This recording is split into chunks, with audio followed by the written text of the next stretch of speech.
Next is diagnosis of glaucoma. ये topic बहुत important है और बहुत ज़्यादा आता भी है। तो इसके डायग्नोसिस के लिए हम लोग इंट्राऑक्यूलर प्रेशर मेजर करते हैं थ्रू टोनोमीटर। बहुत क्वेश्चन आता है टोनोमीटर में से। एंगल को ऑब्जर्व करते हैं थ्रू गोनियोस्कोपी। रेटिना को एवेलुएट करते हैं थ्रू फंडोस्कोपी। विजुअल फील्ड को चेक करते हैं थ्रू पेरीमीट्री। और ये कुछ इमेजिंग टेक्निक्स हैं, optical coherence tomography, scanning laser polarimetry, और ये stereo disc photography, ultrasound, biomicroscopy और पैकीमेट्री। ठीक है, सबसे पहले हम देखेंगे टोनोमीट्री क्या होता है। टोनोमीट्री के थ्रू हम लोग इंट्राऑक्यूलर प्रेशर को मेजर करते हैं। ठीक है, अब दो तरह का टोनोमीटर है। ये पूछ लेते हैं कि टोनोमीटर कितने तरह का होता है।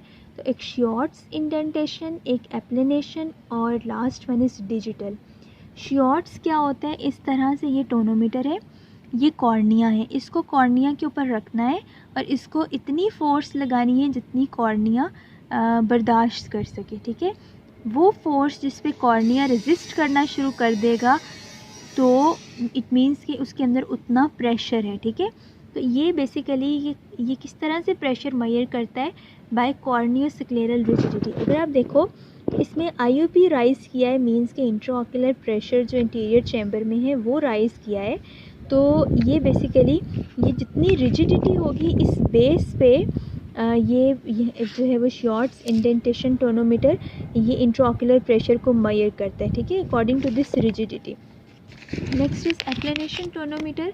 एप्लेनेशन टोनोमीटर क्या करता है, ये हमारे पास ये मेजर करता है intraocular pressure, but it is not influenced by rigidity. ये कॉर्नियल थिकनेस पे डिपेंड करता है, एडीमा और squeezing pressure on the eye ball.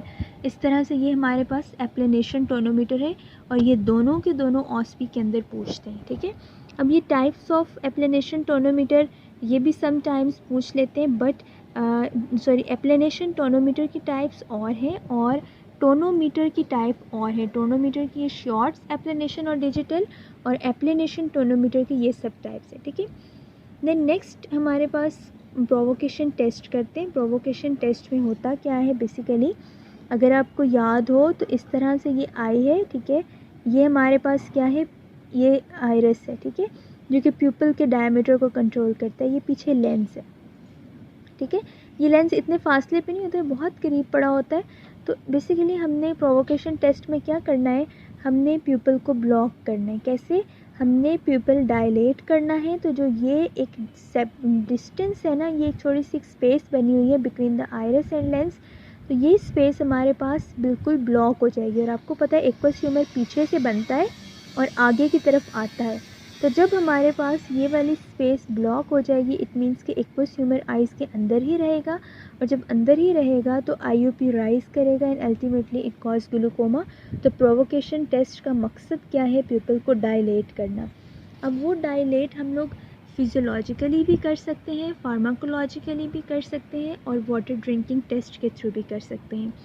तो फिजियोलॉजिकली अगर अंधेरा हो तो हम आंखें बहुत खोल के देखते हैं। ठीक है, तो उस वक्त भी हमारे पास जो है वो प्यूपल डायलेट करता है, प्रोन पोजीशन में भी और डार्क प्रोन रूम के अंदर भी। ठीक है, इन सब के अंदर इंट्राऑक्यूलर प्रेशर राइज करता है, बिकॉज ये जो एक एंगल था ना, ये आइरिस और लेंस के दरमियान वो ब्लॉक हो गया, तो एक्वस ह्यूमर पोस्टीरियर से इंटीरियर चैम्बर में आ नहीं सकता।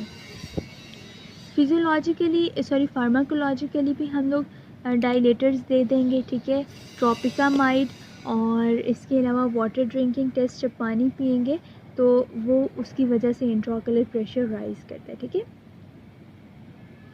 तो होप सो कि ये बात आपको समझ में आ गई होगी। तो प्रोवोकेशन टेस्ट में, अच्छा एक चीज़ मैं बताना भूल गई कि आइरिस बॉम्बे क्या होता है। वैसे तो ये हम नेक्स्ट भी पढ़ेंगे, लेकिन अगर आप देखो कि ये वाला एंगल अगर ब्लॉक हो गया बिटवीन आइरिस एंड लेंस, तो एक्वस ह्यूमर पीछे से बन रहा है, अब वो पीछे ही कलेक्टेड रहेगा। तो वो जब पीछे कलेक्ट रहेगा तो ये एक प्रोट्रूजन बनेगी in the interior chamber. Again आप यहाँ पे देखो, ये हमारे पास इस तरह से आई है। ठीक है, इस तरह से ये हमारे पास आइरिस है। ठीक है, ये हमारे पास क्या है, लेंस।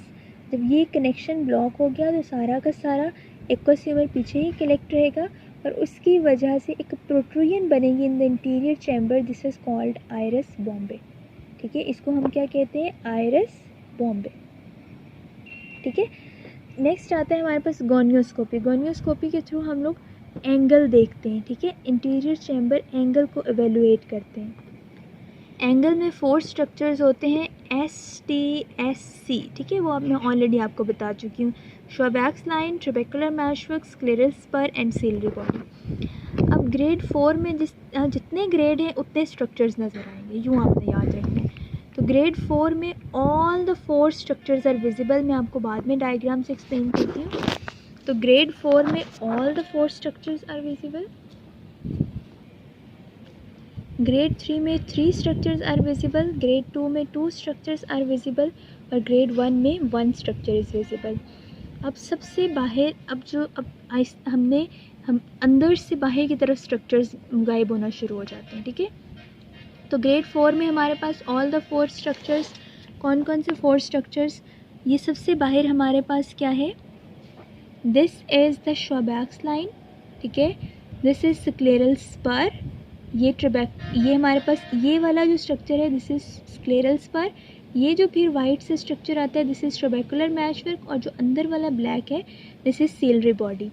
तो ये बाहर वाली जो ये लाइन है येलो कलर की डबल लाइन, दिस इज़ श्वाबैक्स लाइन, ये जो ब्लैक एरिया है this is scleral spur, sorry ये हमारे पास ये सबसे अंदर सीलरी बॉडी है, ठीक है, फिर ये जो वाइट में है ये स्क्लेरल स्पर है, ठीक है, ये ब्लैक वाला हमारे पास ट्रेबेकुलर मैशवर्क और ये बाहर वाली श्वाबैक्स लाइन है, ठीक है। तो अंदर से बाहर की तरफ स्ट्रक्चर्स गायब होना शुरू हो जाएंगे। तो ग्रेड 4 में ऑल 4 स्ट्रक्चर्स विजिबल, ग्रेड 3 के अंदर ciliary body is not visible, तो अंदर से एक स्ट्रक्चर गायब हो गया, ठीक है। ग्रेड 3 के अंदर ये जो अंदर वाली सीलरी बॉडी है वो नज़र नहीं आती। ग्रेड 2 के अंदर सीलरी बॉडी के साथ साथ ये जो स्क्लेरल स्पर है वो भी नज़र नहीं आता है, ठीक है। तो मीन्स के 2 स्ट्रक्चर्स गायब, तो पीछे 2 स्ट्रक्चर्स रह जाएंगे, एक मैशवर्क और दूसरा हमारे पास श्वाबैक्स लाइन। तो ग्रेड 2 के अंदर हमारे पास 2 स्ट्रक्चर्स वर विजिबल, बाहर श्वाबैक्स लाइन और मैशवर्क और अंदर से सीलरी बॉडी और स्पर इनविजिबल। ग्रेड 1 के अंदर only 1 structure is visible, that is श्वाबैक्स लाइन, और ग्रेड 0 में नो स्ट्रक्चर इज़ विजिबल।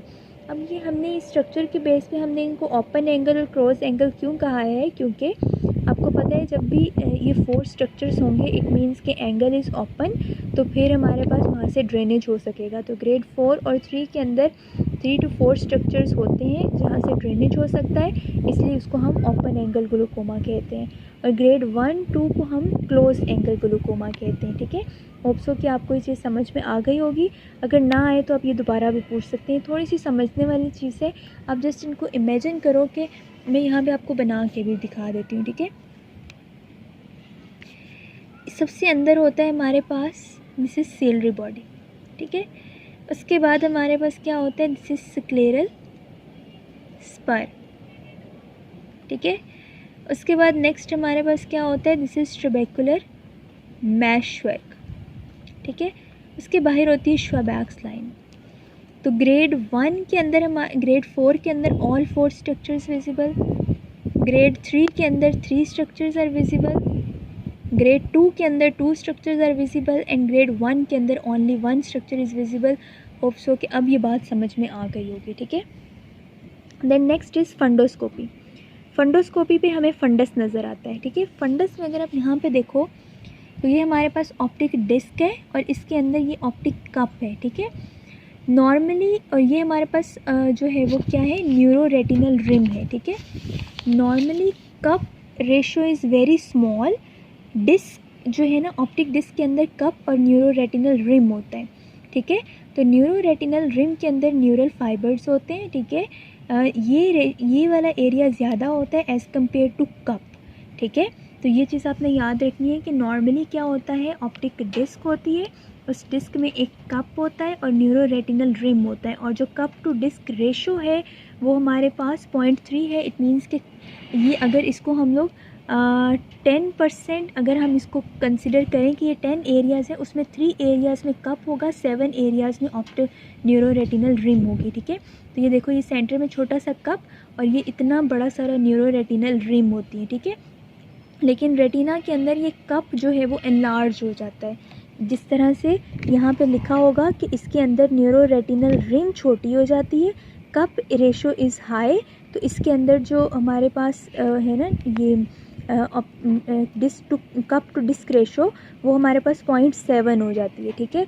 इसके अलावा ग्लूकोमा में आप यहाँ पे देखो कप की एरिया कितना ज़्यादा बड़ा हो गया है और ये जो रिम है इसका एरिया कितना छोटा हो गया। इसके अलावा जो ब्लड वेसल्स हैं वो नेज़ल रेटिना की तरफ, ये हमारे पास टेम्पोरल रेटिना, ये नेज़ल रेटिना, तो जो हमारे पास ब्लड वेसल्स हैं वो नेज़ल रेटिना की तरफ शिफ्ट हो जाती हैं, सबप्लेंटर हेमरेजेस होते हैं और इसके अलावा पेरीपेपलरी एट्रोफी होती है। तो इसको आपने सिर्फ इस इमेज से समझना है कि ग्लूकोमा में हमें फंडस पे नॉर्मली क्या चीज़ होती है, कप इज़ वेरी स्मॉल और neuro retinal rim area is very large और ये रेशो होती है हमारे पास 0.3।